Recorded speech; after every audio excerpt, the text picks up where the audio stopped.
Hi. Welcome, Don. Have at it. Thank you, everybody. So, first of all, thanks for having me up here on stage. Unfortunately, my schedule got completely torn apart this morning, so I was not able to make a lot of the sessions this morning. So can I just get a show of hands here? Just help me cover my talk track a little bit. How many would you consider are relatively new to sales enablement? Okay. How many do we are experienced sales enablement engineers? How many in this room believe if I ask each and every one of you to define sales enablement, we come up with the exact same definition? Okay, perfect. All right. Helps me calibrate. Thank you very much. Okay, so just a little bit about me. I have spent most of my career in tech. I started out in product management, went into product marketing, and I actually fell into the role of sales enablement essentially out of necessity, and quite frankly, many, many years ago, before the term sales enablement was even coined as an organization, if you will. And simply, within a product marketing organization in my previous company, we were producing a lot of fantastic content, but no one was using it. A lot of problems that we face. And we realized what we had, quite frankly, my previous company was a huge distribution problem. It wasn't a content problem, it was a distribution problem. So that's how I kind of fell, unintentionally but happily into the world of sales enablement. And it's something that I have decided that it is a true passion of mine. I've had the opportunity to get back out of enablement, go into other roles that I had been in the past. And every time I found myself just really gravitating towards it because, quite frankly, it's always a challenge. It just really is.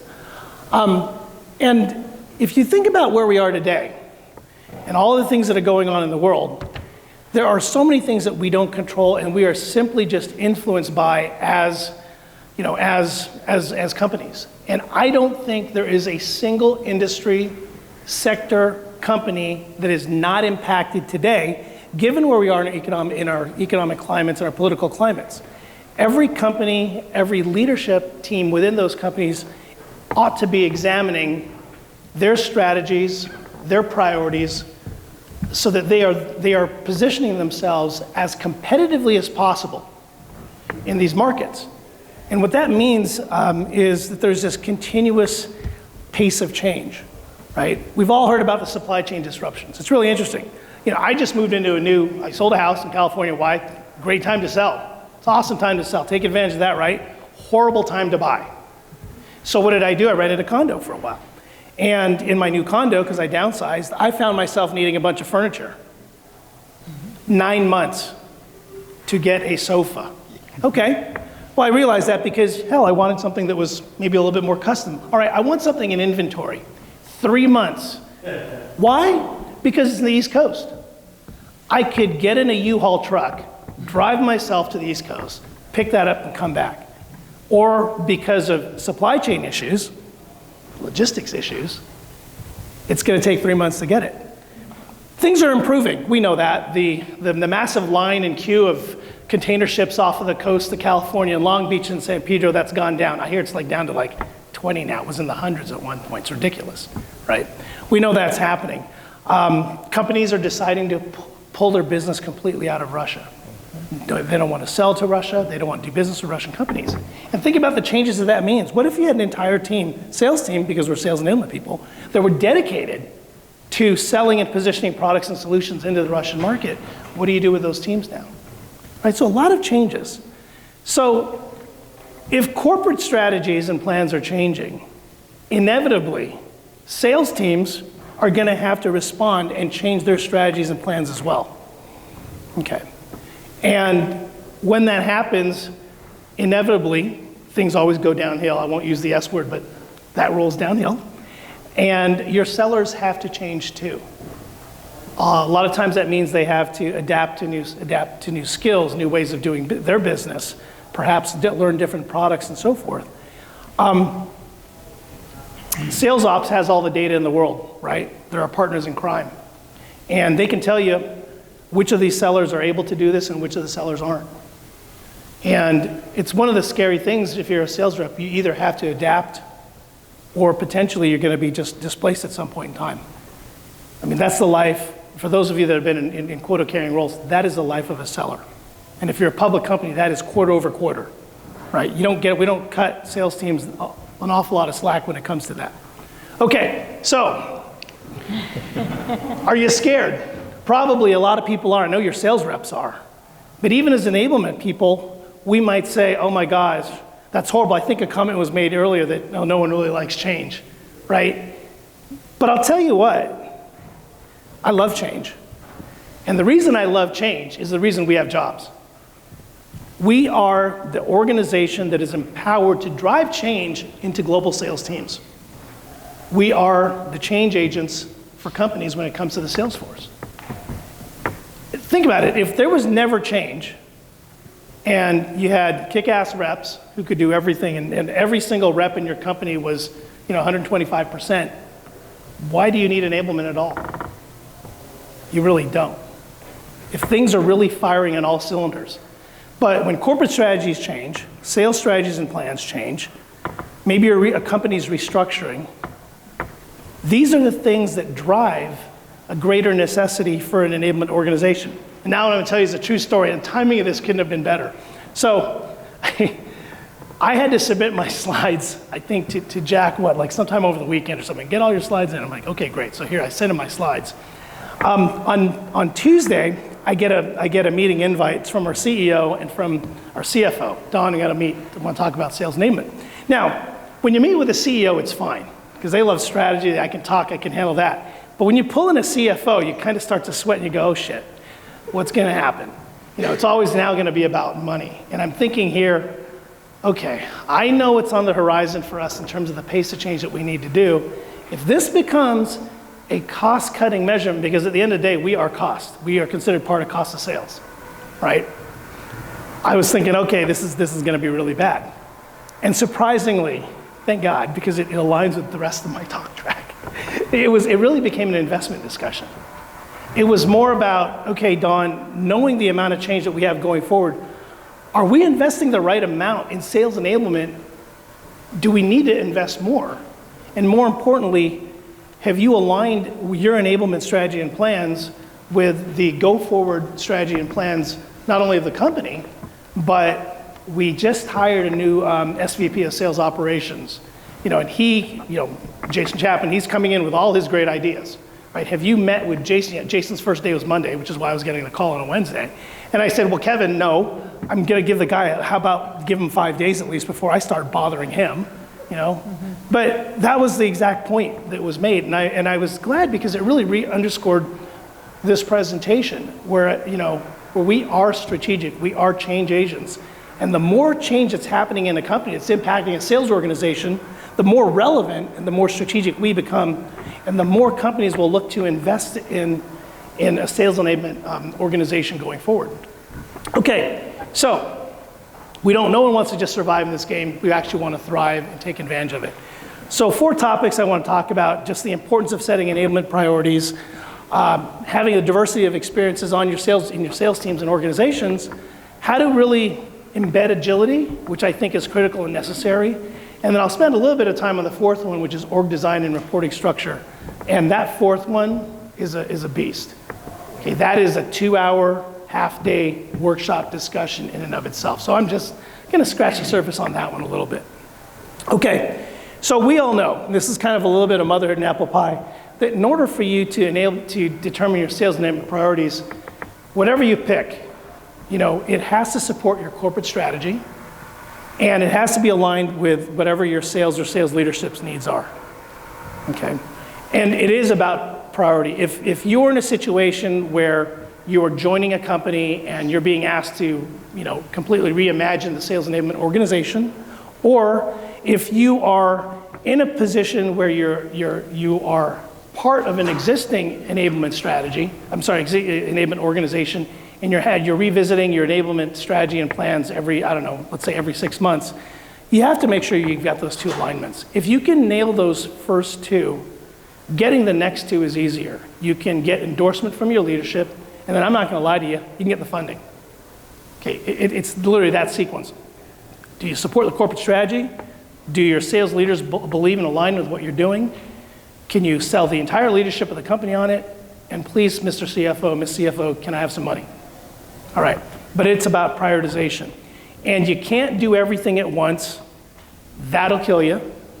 I like what was said earlier, think in terms of 3. I think in terms of 2 to 3 when you think in terms of priorities.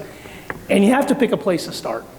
Are you gonna focus on upskilling, around sales methodology, process, and tools? Jason Chapman coming in, quite frankly, was brought in to help us reimagine a new way of selling. That to me says he's probably has an idea around methodology and tools. Do you have to think in terms of upskilling certain roles? How good is your BDR team, your ISR team, your solution consultants, your rank and file AEs? Is that a priority? We talked about content earlier. When I was at my previous company, Oracle, that was our nightmare. So we started our enablement efforts at Oracle all on the content side. I can't understress the importance enough of your frontline sales managers in a sales organization. How good are they, right? Do you need to focus on communications, effective communications to a large diversified global sales force? That can be a priority. Sales kickoff was mentioned, a lot of times enablement teams get pulled in to orchestrate a lot of these events. It's chaos for us. Hey, look, we were here, planned to have our sales kickoff in February, live in person in Vegas, and at the 11th hour, we pulled the plug on it, right? And all of a sudden it was like, okay, scramble in 2 weeks, can you convert what was supposed to be an in-person event into a virtual event? Not an easy task. But if you can pick 2 or 3 of these areas to start with, that's good. Because the next thing you need to do, as you think about how you go about optimally building an enablement team, you think about the type of talent and diversity of experiences you need. Now, when I use the term diversity here, I'm not talking about diversity from a DE&I perspective. I know we have a workshop on that, I think tomorrow. I'm talking about diversity of experiences. If you're gonna choose to focus on sales methodology, process, and tools, guess what? It helps to hire people who come from a sales operations, an AE, or even a BDR background, right? BDRs often have, because they're more top of funnel, they have a different process that they follow before you get into the narrower part of a sales process. If you're gonna focus on upskilling, you look at your AEs and your ISRs, and even your frontline sales managers. A lot of people say, well, Don, these people have a base and a massive commission. They might make millions of dollars in a large software company. They're not gonna wanna take an enablement role that, let's be honest, pays less than $1 million. Unless you guys tell me otherwise, in which case, may I have a job, please? But the answer is, you can find them. I have FLMs, frontline sales managers, and ex-AEs. The reality is, those are high pressure roles if you've been in those situations, and at some point in their career, they're gonna tap out, and they're gonna say, can I just have a slightly simpler life? And if they're smart about their money, they've already put a lot of it aside, and they can afford to do things. And then it becomes their ability to impart why they're successful to other people. Okay. If you're gonna focus on content syndication and delivery, find people who are experienced in CMSs. Find people who are experienced in intranet, building intranet portals and so forth. If I move on, coaching and feedback, managerial development. Again, look to hire ex-frontline sales managers. Right? They know what to do. If you are having to upskill in the areas of product knowledge or industry knowledge, or if you have complex sales programs, look to product marketing and solution consulting as a source of talent for your enablement team, right? Effective communications. A lot of companies have actually internal news desks. Great source of talent for that, right? If you're gonna run events orchestration, here's a crazy one. Go hire people who worked at a travel agency.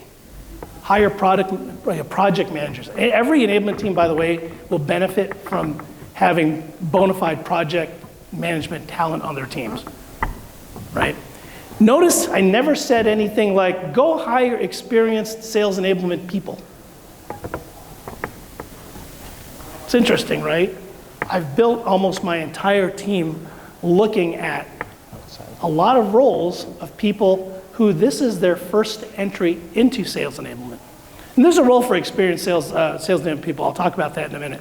And then lastly, Unless you have a team that you can partner with that is not reporting into you, you might have to actually have instructional designers and professional educators as part of your own team. At my current company, we have a totally separate education team. So if I need something built, I can dial 1-800 instructional designers and they can build lovely courses or whatever I need. It's nice to have, right? Okay. So if you've identified your sources, the next thing you need to do is how do you build agility intentionally into your organization? I want to start why that's important. I put on the left here some things that are always top of mind for me. We already talked about the first one quite a bit. Businesses will always have to adapt to whatever the current climate is that is driving change within their respective industries or sectors. That means corporate priorities are always going to shift. Leadership change. I joined Infor 2 years ago. And I have a printout of this, it's actually interesting. If I printed out what the executive team looked like 2 years ago, and I print out the executive team, what it looks like today, there's two names that are the same. That's how much change we've had from a leadership perspective, right? And every time you bring in a new leader, there's a new agenda. Jason Chapman started Monday. Guess what?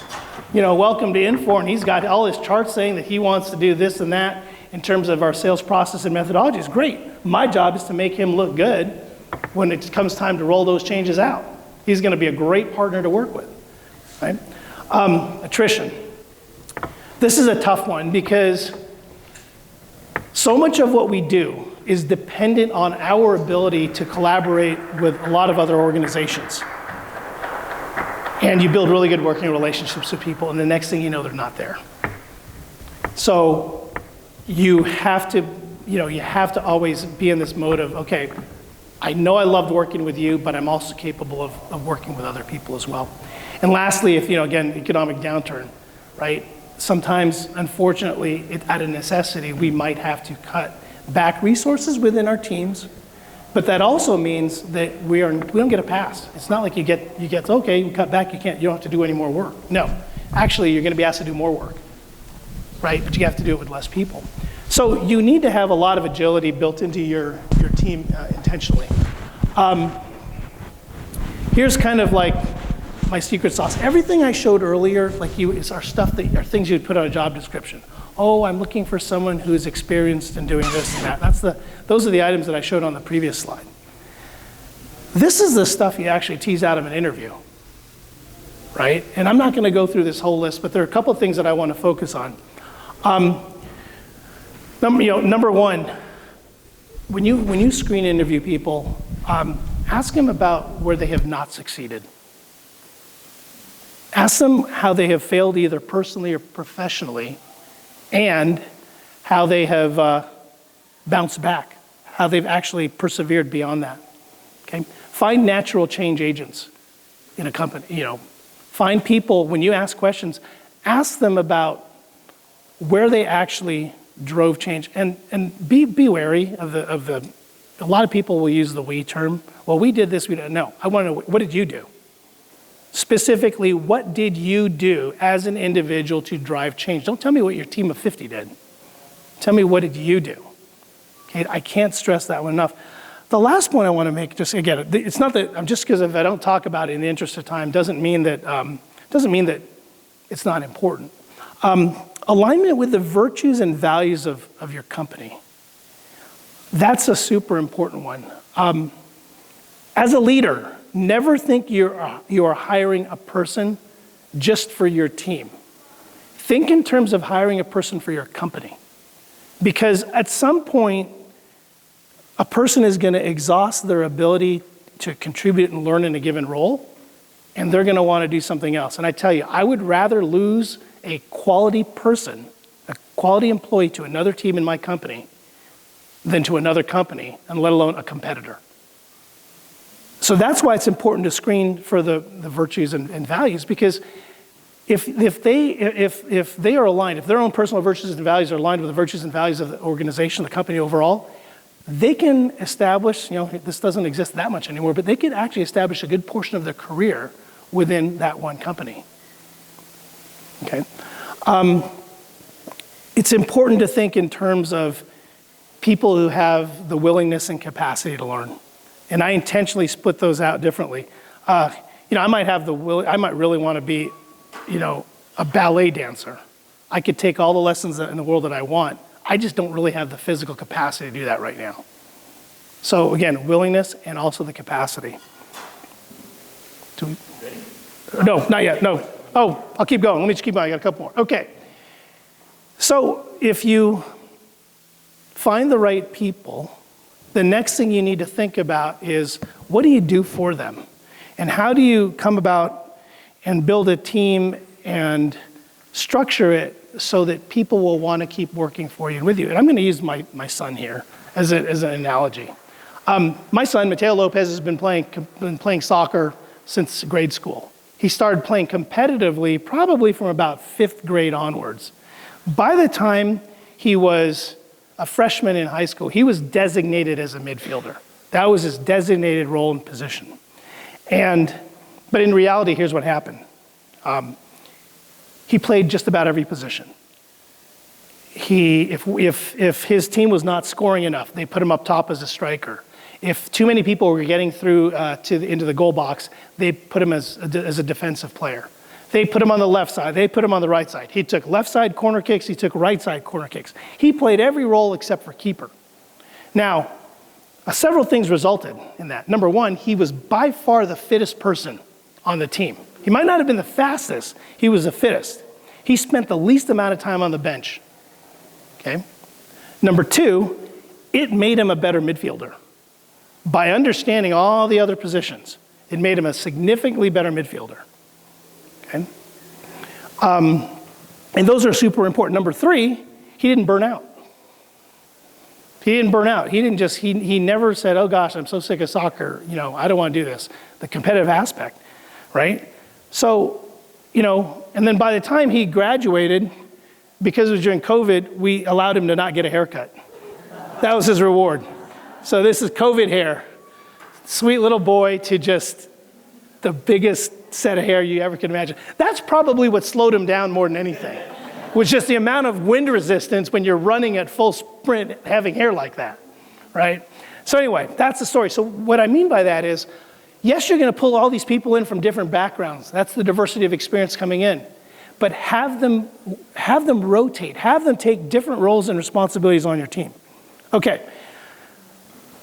Don't underestimate the importance of good leadership. Okay, for those of you that raise your hand and said, I'm an experienced leader, you guys know this. We talked about the second box here, which is the role of an enablement leader at building a team, but you also bear the chief responsibility to ensure that your enablement agenda is aligned with corporate strategy, is aligned with the sales leadership agenda is as well. You, as I had mentioned earlier, you're the chief change agent within a sales organization, if not within the company. You build those strong collaborative relationships on behalf of your team with product marketing, go-to-market, industries marketing, even HR and recruiting. Okay, that's super, super important. And lastly, you've got to motivate and empower your team. As a leader, eliminate those roadblocks. I always tell my people, look, I'm going to give you a little bit of guidance, and you can do what you need to do. If you get stuck, then give me a call and I'll help you out, right? One little bit, and then we'll get to Q&A. Org design, reporting, and structure. I had mentioned to you before, this could be a topic in and of itself, and really, the questions that we often ask are, where should enablement live in an organization? How big should the team be? And how should I even structure my team? Guys, there's no answer. That's why this is a half-day topic. There are so many factors. I know we were looking, one of the things that was mentioned was ratio. The ratio of enablement personnel to sellers. That's one of many factors. How mature is your sales organization? How capable are your FLMs? Right? How complicated are your sales programs? Right? These are all things that you have to factor. What are your priorities? And I can tell you, and we can, offline, we can have these discussions. I've ran sales enablement teams that have reported into a CRO, that have reported into sales ops. I've ran an enablement team that reports into, a centralized education and enablement organization. And the way I cheat here is I just say, look, Eli Cohen has an awesome blog post on his website about this. Go read that. He'll do this topic a lot more justice than I ever can. And he's got a lot of great insights. So I strongly encourage you to go take a look at that. Okay, with that, I'm going to wrap up. Welcome to Vegas. It's a fun place. Just make sure you show up tomorrow morning, right? Yeah. Thank you. All right. Thank you, Don. Yep. We do have a question that came in just now. How often do you recommend reevaluating the company's sales methodology? Sales methodology? Mm-hmm. I hope you can define it right the first time and just stick with it. That is a massive changeover. I think you evaluate it. I would hesitate to say how often you should evaluate it. I would say, I hope you don't change it often. Let me answer it that way. I know that's not a direct answer. That's because that is one of the most painful things you can do. What I will say is this. I hope your whole company, how big or small, executes against the same sales methodology and sales process. If you don't, that's the bigger issue, right? And that gets back to the whole, what is the role of sales enablement in terms of driving consistency of adoption, right? Okay. Yep. Don't see another question on slide. Anything else? Yeah, but anything else, because it's been a little slow. Yep. Great presentation, thank you, Jason. And my question on what is your Preference on who I report to, on who we report to. There are advantages and disadvantages. Okay, if you report into the CRO in a sales organization, you tend to be fairly myopic in your definition of enablement, sales enablement being focused just on sales. You also may miss out on a lot of the scale and efficiency that you can get because other parts of a company also need to be enabled. Okay? My current company, we recently, because we reorged our business, I believe this is public knowledge now, so I'm going to say it. We went from a centralized sales organization into 5 business units, with each business unit having a GM, a P&L responsible GM, so like mini CEOs, right? So when that happened, a decision was made to take my sales enablement team and to make it part of our larger corporate enablement and education organization. Now, what are the benefits of that? As we re-examined, and as we continue to re-examine our end-to-end customer journey and sales process, what we find out this is just an example, the skills and knowledge required of a sales solution consultant are very similar to the skills and knowledge that are required of an implementation consultant. The type of education and enablement we could do for those 2 roles can be combined, as an example. And you get that scale when you're operating as a centralized enablement and education organization. So there are advantages and disadvantages to both. Fire time for one more. Any more questions? Great. So that is you, right there, where the arrows point? That's me. Okay. That's me. That was a fun event. The only half marathon and marathon where you get to run at night. That was, yes. This was several years ago, but that is such a fun, that is good for you. Have fun with that. Last is a shameless plug. Yes, I am hiring. So. All right. Thanks, Pleasure. Don. Thank you very Appreciate much. it.